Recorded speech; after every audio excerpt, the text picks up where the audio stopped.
ലുഖ്മാനുൽ ഹകീം റളിയല്ലാഹു അൻഹു എന്നും അലൈഹിസ്സലാം എന്നും നമ്മൾ പറയും.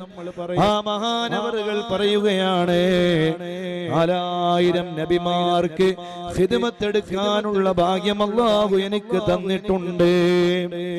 ആ 4000 നബിമാരിൽ നിന്ന് ഞാൻ കേട്ട ഒരുപാട് മൊഴിമുത്തുകളുണ്ട്, ഒരുപാട് നല്ല നല്ല സതുപദേശങ്ങളുണ്ട്, ഒരുപാട് നല്ല കാര്യങ്ങളുണ്ട്.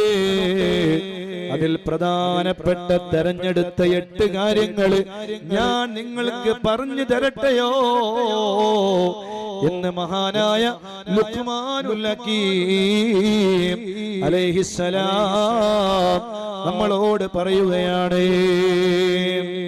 ഒന്നാമതായി മഹാനായ ലുഖ്മാനുൽ ഹകീം റളിയല്ലാഹു അൻഹു അവിടുന്ന് പറയുന്നത്, മോനെ, നീ അല്ലാഹുവിന്റെ മുന്നിൽ നിസ്കരിക്കാൻ വേണ്ടി നിന്നാൽ നല്ല ഹൃദയ സാന്നിധ്യമുള്ളയാളായി മാറണേ. നിന്റെ ചിന്തകളിലെ അനാവശ്യമായ ചിന്തകൾ വരണ്ട. നിന്റെ ഖൽബൊന്ന് നീ നന്നാക്കണേ. അല്ലാഹുവിന്റെ മുന്നിലാണെന്ന് വലിയ ബോധം നിനക്ക് ഉണ്ടാകണേ.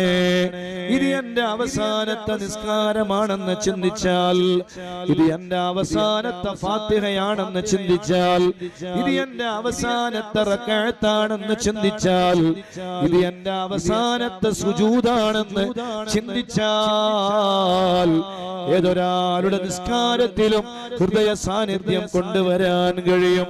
അല്ലാഹു തൗഫീഖ് നൽകട്ടെ. അല്ലാഹു നമുക്ക് തൗഫീഖ് നൽകട്ടെ. അല്ലാഹുവിനെ കുറിച്ചുള്ള ചിന്തകളിൽ നിന്ന് പിന്നോട്ട് പോകല്ല. മഹാനവറുകൾ പറയുകയാണ്, രണ്ടാമതായി മോനെ, നീ ഭക്ഷണം കഴിക്കുമ്പോ കണ്ട നാളം സൂക്ഷിക്കണേ. അമിതമായി നീ ഭക്ഷണം കഴിക്കല്ല.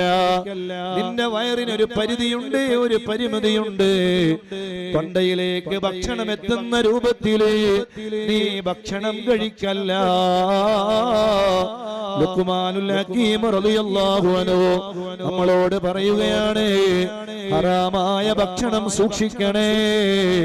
കഴിക്കുന്ന ഭക്ഷണം മുഴുവനും ഹലാലായ ഭക്ഷണമാകണേ. നിന്റെ മക്കൾക്ക്, നിന്റെ ഭാര്യക്ക് നീ കൊടുക്കുന്ന ഭക്ഷണോ അത് അല്ലാഹു ഇഷ്ടപ്പെട്ട ഹലാലായ ഭക്ഷണമായിരിക്കണേ. മൂന്നാമതായി ലുഖ്മാനുൽ ഹകീം റളിയല്ലാഹു അൻഹു പറയുകയാണ്, 4000 നബിമാർക്ക് ഖിദ്മത്ത് ചെയ്ത